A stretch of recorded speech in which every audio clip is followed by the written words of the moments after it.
sən orada? Hə, suluyuram. Gəl mənə 500 manat ver, mamam gili yola salır.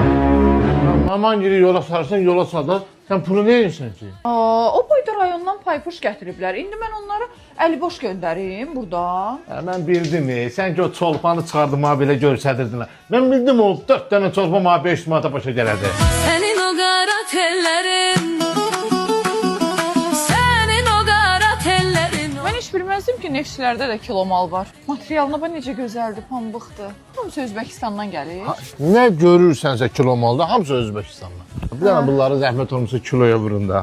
6 ədəd futbolka var burada. 34 manat 35 qəpik. Hə. Demək sizin uşaq paltarların sonuncunu da qoydum. Elədi 430 qram. O da eləyir 8 manat 60 qəpik. Mən də 7 kilo yarım paltar göndərirəm, kiloya kilo. Kiloya kilo, mamana dedim, mən minnət eləməm. Gəl.